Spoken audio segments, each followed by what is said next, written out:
আসসালামু আলাইকুম। আবারও হাজির হয়েছি একটি ঐতিহাসিক স্থান নিয়ে। তেমনি একটি ঐতিহাসিক ইসলামিক স্থান হচ্ছে শৃঙ্খলা সেন্ট্রাল মসজিদ। দক্ষিণ থাইল্যান্ডে গিয়ে আপনি নিঃসন্দেহে সাংস্কৃতিক মিশ্রণে পূর্ণ একটি প্রাকৃতিক দৃশ্যের অভিজ্ঞতা পাবেন। আশ্চর্যের কিছু নেই, এলাকাটি সর্বদা ঐতিহাসিকভাবে রাজ্য এবং সাম্রাজ্যের মধ্যে হাত বদলেছে। দক্ষিণ তখন সাংস্কৃতিক, ধর্ম ও মানুষের গলনাঙ্কে পরিণত হয়। শৃঙ্খলা কেন্দ্রীয় মসজিদটি 2001 সালে নির্মিত হয়েছিল। মার্জিত স্থাপত্য এবং শিল্পশৈলীর অলঙ্করণের সাথে স্থানটি হার্টইয়োহের অন্যতম বিখ্যাত উপাসনা কেন্দ্রে পরিণত হয়েছে। আপনি যখন প্রথম শৃঙ্খলা সেন্ট্রাল মসজিদে পৌঁছাবেন, তখন আপনি শান্তিপূর্ণ পরিবেশ দেখে বিস্মিত হবেন।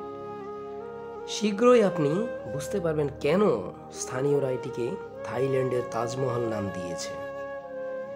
বিল্ডিংটি সূক্ষ্মভাবে বিশদভাবে নির্মিত এবং ওয়াকওয়ে মার্বেল দিয়ে পাকা।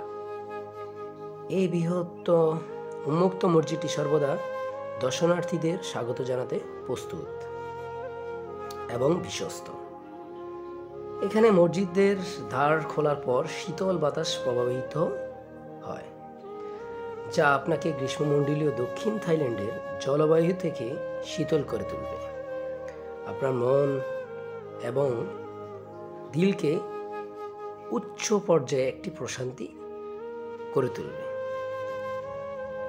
হঠাৎ করেই এই অঞ্চলে আসলেই আপনাকে মনে হবে যেন সকল শান্তি যেন এখানেই রয়েছে।